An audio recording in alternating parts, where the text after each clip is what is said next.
Job 21, I believe. This is the portion of a wicked man from God, and the heritage appointed unto him by God. That was the last line of chapter 20.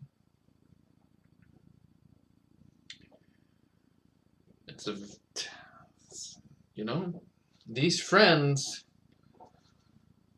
though they're wrong about Job, they're not really wrong about this life and the inevitability of judgment, I guess.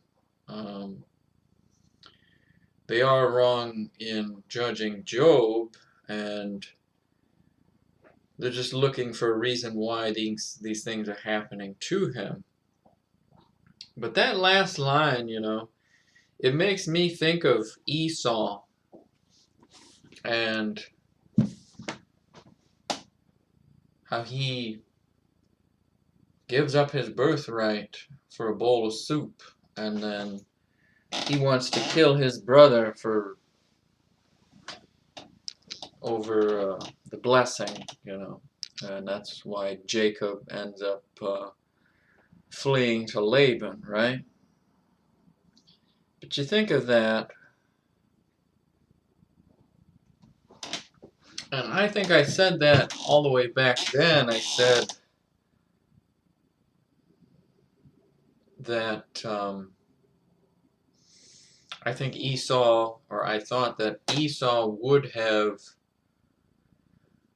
lost the birthright anyway, even if Jacob hadn't done what he did. It's almost like an inevitability. But God gives the free will choice, and Esau chooses that because his personality is, I guess, worldly, flesh. I don't know. Jacob is the same way most of his life, right? He wrestles with God, he struggles with God, but finally at the end of his life, I think he finally begins to realize God's influence in his life, and I think he finally enjoys life at the end, At least he got to see Joseph again, and he got to experience, to see his grandchildren before he passed away, and that was probably when he finally made it to the land, when he finally started to lay hold of the blessing, so to speak. I know they had the famine and they were going into captivity then in Egypt, but that was when you had a nice Pharaoh that actually appreciated them. But that's an interesting line that we left off with last time. You could expand on that and talk about that for hours, probably. Let's start in prayer. Before we continue from 21, I had something I wanted to bring up. Let's start in prayer from Matthew chapter 6, verse 9, before we go back to Job 21. After this manner, therefore pray ye, Our Father, which art in heaven, hallowed be thy name. Thy kingdom come, thy will be done, in earth as it is in heaven. Give us this day our daily bread, and forgive us our debts, as we forgive our debtors. And lead us not into temptation, but deliver us from evil. For thine is the kingdom, and the power, and the glory, forever. Amen. Amen. Sorry, I'm a little wiped out today. A little wiped out, and I have very dainty hands, Anytime I have to, look at how chopped up that is. Anytime I have to, some of these boxes that I move around, they're so tightly connected to the base, and you have to stick your thumb under there, and I did that, and I bent my thumbnail, and it's bleeding underneath the thumbnail. So there's some kind of cut right underneath there. It's like the worst thing. Yeah, irrelevant, I know. My thought was, as I came in here, was the idea of the trial. This is the trial of the millennium, is the Job trial. Job versus God.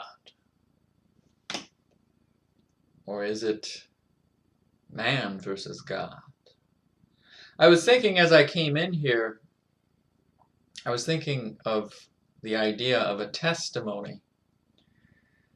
And that's what you give in this life, is your testimony of God. How do you testify of God? And then your daily walk in this life either testifies of God, or you give false witness, false testimony about, it's not about God, maybe it's about your vain vanity, your life, your, everything should speak of God, I think. I was having a conversation with my brother just now, and I was talking about how I'm disappointed that I have, I was despairing about interactions with certain people, and how I have nothing in common anymore, Sad. But then my brother was saying to me how even this thing, maybe you can glorify God in some other way through that thing, How can we use that? How does that testify of God? And that's something that I always think of, relating movies and video games, how can I get God out of this situation, How can I testify of him, even though this is the last bastion right here, my last connection to these people, and I feel, it's sad that I feel that way sometimes. I despair because I get no normal communication. I always have to come up with a conversation. I have to come up with these ridiculous stories, and I have nothing in common. And it makes me mad that I can't talk anything spiritual. I bring up anything spiritual, the conversation goes dead. It's very frustrating. I don't want it to be that way. I want the conversation should just whoosh, it should expand now that we're actually coming up with something that matters, rather than this ridiculous what we have here, But testimony, testifying of God. Next witness. Next day. Next time. What are you going to do today? Where are you going? Where do you spend your time? Who are you going to talk to today? Are you going to testify of God in this courtroom? Maybe every day of your life is like this. It's a courtroom drama. And every day God is on trial. And do we choose to be a witness of him and to glorify his name and win some souls? I mean, him through us. I mean, I don't do anything, but, do you give testimony to him? Maybe this trial is still ongoing.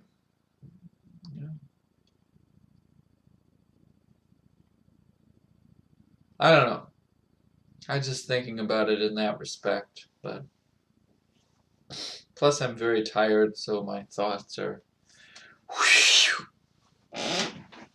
I'll stop rambling. Let's continue from chapter 21. Another Job response. This should be good. Chapter 21 of Job. Job's sixth answer. The prosperity of the wicked refutes the view that he is afflicted because a secret sinner.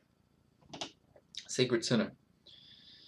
So if he we're committing adultery on the side or something. You know, that's what they think is going on.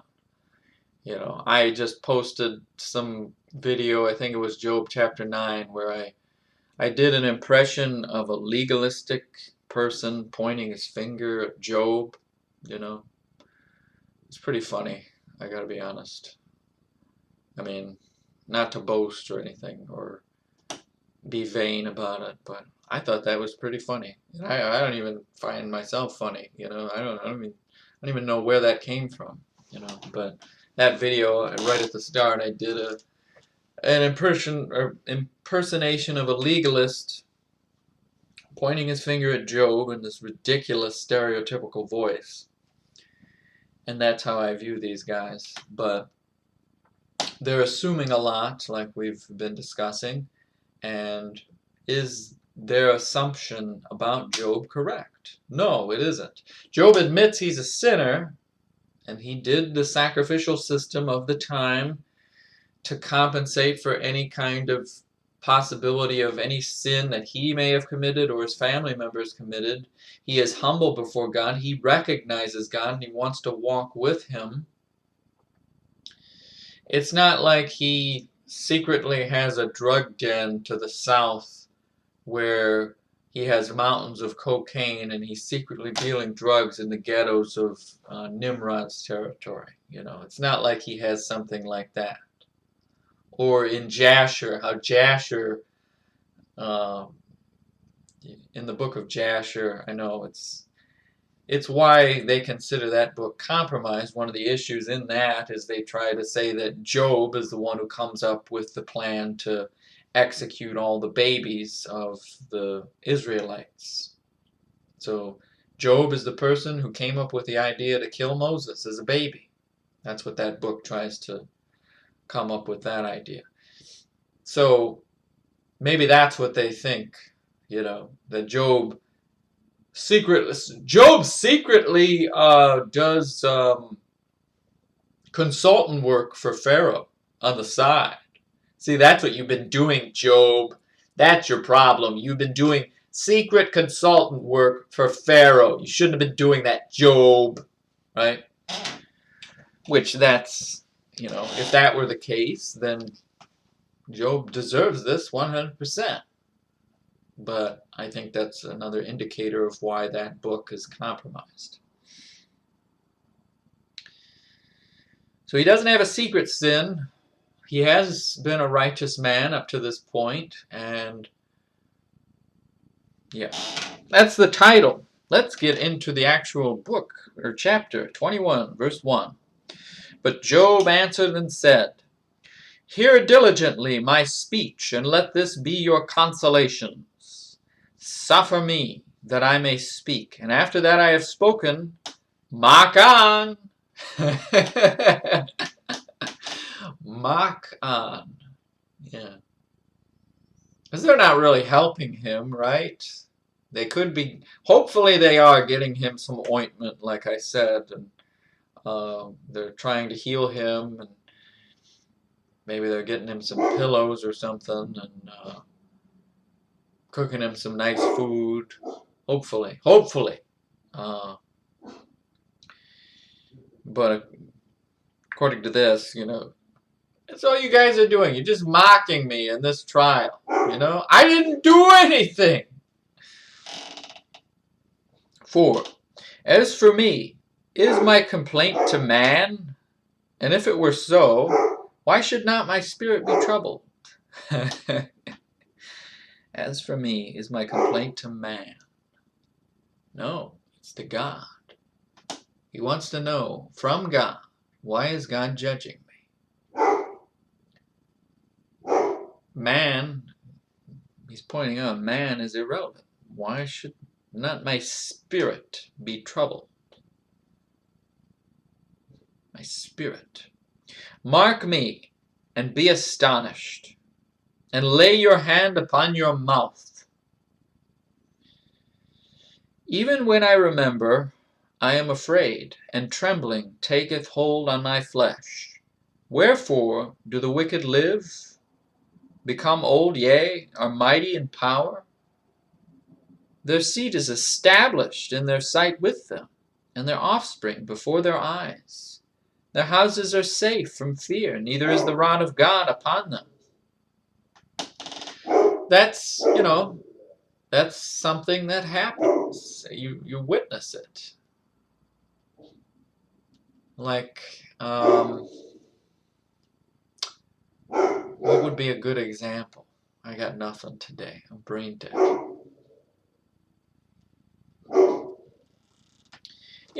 When, let's say, the villain has a family, he has kids, and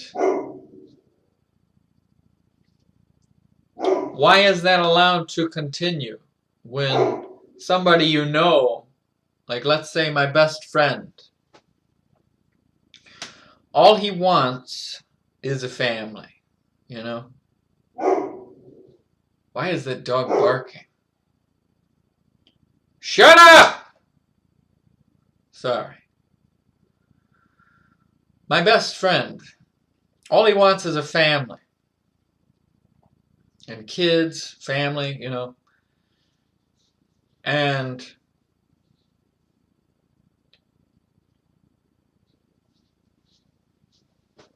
I don't want to go into the personal details, but, that's what he wants. That's like his existence. And he's excellent with kids, He's like the perfect, like, he goes to family reunions and all the kids are all over him running around. He's like a giant teddy bear, He's like a foot taller than me. He's a big guy. He's like Baloo, And it's the bare necessities of life, He just wants a family. That's all he wants. Family, kids, boom, he's set. He doesn't want anything else. That's his want in this life. He can't have that. Well, he hasn't gotten that. He got his heart broken by some woman. And so that really hurt him, and it kind of limited his desire. It broke his trust, really, with so many women. And he's around, he works at the hospital, he's around all these gorgeous women every day. Man, the woman I saw with him the other day, it's just, what? You're around that every day? Jeez. But that woman was nuts, he told me, so... See, the more beautiful they are, the more insane they are. So, you can't win. But anyway, he can't find that. He can't find that family. Why is that fair? That somebody who would be perfect as a father and a husband, he would be perfect. Okay? He's perfect. I mean, for that job. To be a husband and a father, a loving family, a loving household, that's all he wants. Why doesn't he get that? Why doesn't God set him up with that? It's what he should have, but yet it doesn't happen. And then he looks across the road and he sees this guy that has a gorgeous wife and like 10 kids or something, I don't know the number. And this guy doesn't care about his wife, He doesn't care about his kids. He hates it. He hates the family life. He hates it. And he hates his job. He doesn't necessarily hate his wife, but he doesn't want the kids, He doesn't want to deal with the family life. He doesn't care. He wants to go watch football and play his video games, do his fantasy football, go to the bar, Then he comes home. He wants to have sex with his wife. She's beautiful, He wants that, but he doesn't want to deal with the family life and the family household, dealing with the family. He doesn't care about his kids.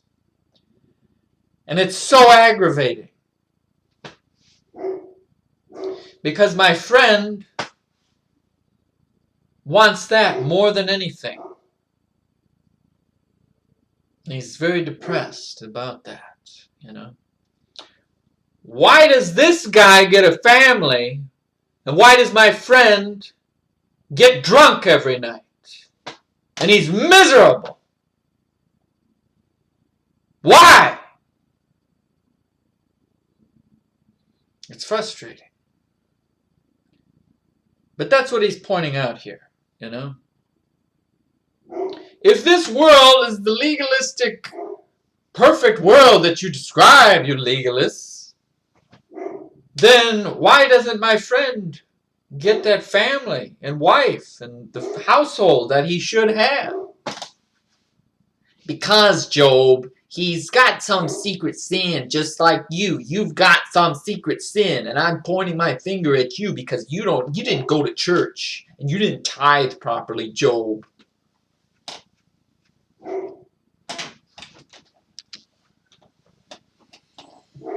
Wherefore do the wicked live, become old, yea, are mighty in power? Yeah, why is that idiot? Why? Why does he continue to exist? You know?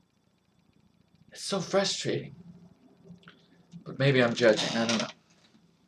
Their seed is established in their sight with them, and their offspring before their eyes, and they don't even give it. They don't care. Doesn't care one bit about his family, this idiot. And here's my friend. It's all he wants. And he can't have it. Why? Their houses are safe from fear, neither is the rod of God upon them. Their bull gendereth, and faileth not. Their cow calveth. I don't know how to pronounce this word today. Their cow calveth, and casteth not her calf. Okay. They send forth their little ones like a flock, and their children dance. They take the timbrel and harp, and rejoice at the sound of the organ. They spend their days in wealth, and in a moment go down to the grave. Therefore they say unto God, Depart from us, for we desire not the knowledge of thy ways.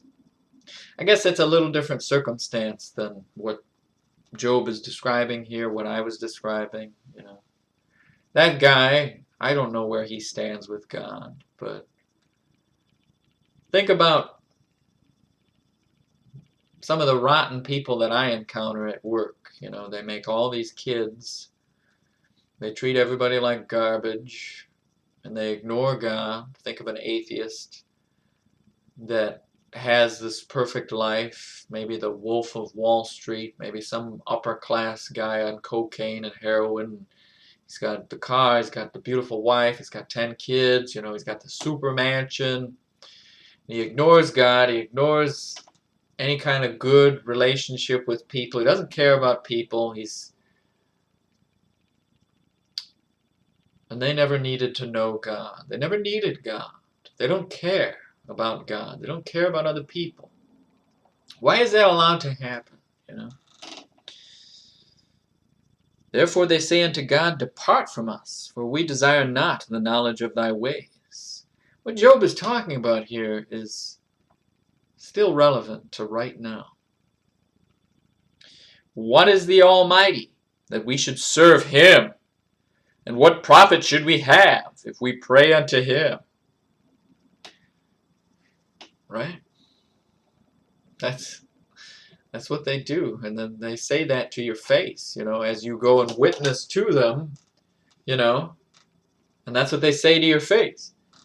I never needed God my whole life. I'm a self-made man. I'm so tough. I made my millions. Made 100 million by the time I was 30, and now I got a billion. I never needed God. Who's God? Get out of my face. Security, take him out.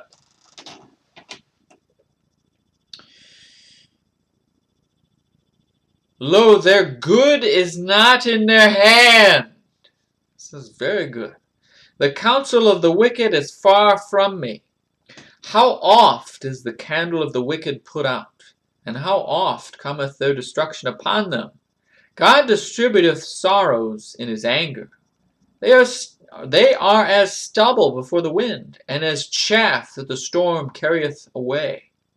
God layeth up his iniquity for his children.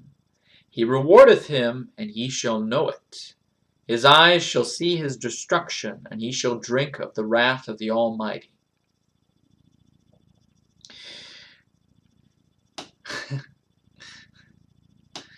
I think the key verse is 19, isn't it?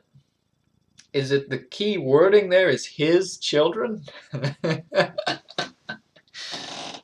Does he punish you? He punishes me. God. Does he, as McGee would put it, does he take you to the woodshed? Is that what he's talking about? Does he punish you? Does he chastise you, right? If you're his child and you're doing something you shouldn't do, does he slap you in the mouth? He does me, I'll tell you that. Because I'm such an idiot sometimes, you know. But if you're not his, does he just leave you to your cocaine and prostitutes, you know? If you're not his, maybe he allows that to go on, you know? The religious guy in the previous chapter would say, that guy is going to get wiped out by God any day now. I've seen it time and time again, Job. He's going to get nuked by God. Does he? I don't see him get nuked.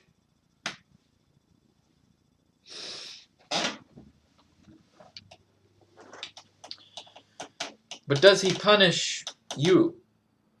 And does he reward you? Do you have a relationship with him? And he shall know it. That's right. He knows everything. He remembers too. You better go to him right now. His eyes shall see his destruction, and he shall drink of the wrath of the Almighty. For what pleasure hath he in his house after him, when the number of his months is cut off in the midst? Shall any teach God knowledge? No. Who am I? You know, who is anybody? That's what the religious person thinks, though. They go beyond, I've transcended God.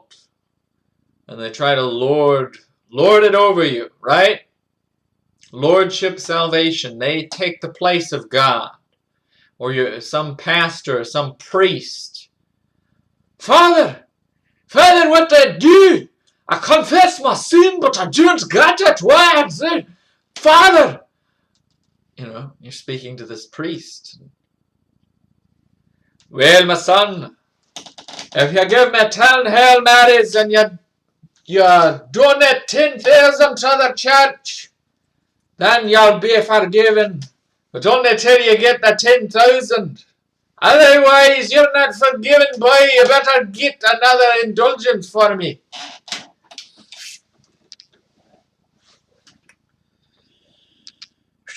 Where was I? Shall any teach God knowledge, seeing he judgeth those that are high? There it is. Those that are high. One dieth in his full strength, being wholly at ease and quiet. His breasts are full of milk, and his bones are moistened with marrow. And he's gone, you know. And another dieth in the bitterness of his soul, and never eateth with pleasure. They shall lie down alike in the dust, and the worm shall cover them. Behold, I know your thoughts, and the devices which ye wrongfully imagine against me. For ye say, where is the house of the prince, and where are the dwelling places of the wicked? Have ye not asked them that go by the way? And do ye not know their tokens? That the wicked is reserved to the day of destruction? They shall be brought forth to the day of wrath. I think Job seems to be a secret prophet, you know. He foreshadows so many things in this book. It's pretty incredible. Yes, there is going to be a judgment day. There's going to be the sheep, his sheep on his right, and then there's going to be the goats on the left. On the left. That's more than just me saying on the left. It's a reason why you should not be on the left. The left is the problem today. Sheep on his right. Those are his. That's his sheep. They hear his voice. They want to read this book and they want to know more about him and they want to have conversation with him, fellowship with him. They are his sheep. They hear his voice and they want to obey him. Goats on the left. They don't care. They don't want to hear his voice. They don't want to read their Bibles. They're full of it. Goats on the left. Sheep on his right. Everybody's going to stand before him. And they're going to see everything you did, and everything you thought, and all your actions, all your decisions of your whole pathetic, miserable life. Are you his? Are you his sheep? Or are you a goat on the left with the Baphomet goat face with boobs on the left? You want to be that freak? Or you want to be one of his sheep?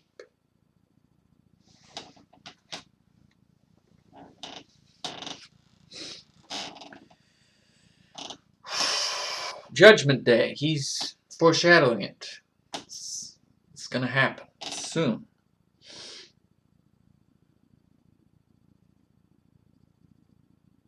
If you not ask them, wait, no, where was I? Behold, for ye say, where is the house of the prince, and where are the dwelling places of the wicked? Have ye not asked them that go by the way, and do ye not know their tokens? That the wicked is reserved to the day of destruction? They shall be brought forth to the day of wrath. Who shall declare his way to his face, and who shall repay him what he hath done? Yet shall he be brought to the grave, and shall remain in the tomb. The clods of the valley shall be sweet unto him, and every man shall draw after him, as there are innumerable before him. How then comfort ye me in vain, seeing in your answers there remaineth falsehood?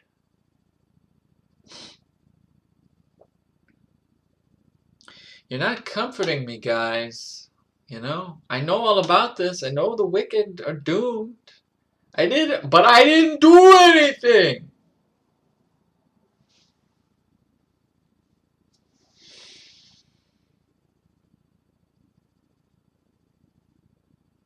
They just have to come up with the religious excuse as to why this is happening to him, you know. But the trial goes on. We'll continue from 22 in a bit. Thank you for listening. Have a blessed day.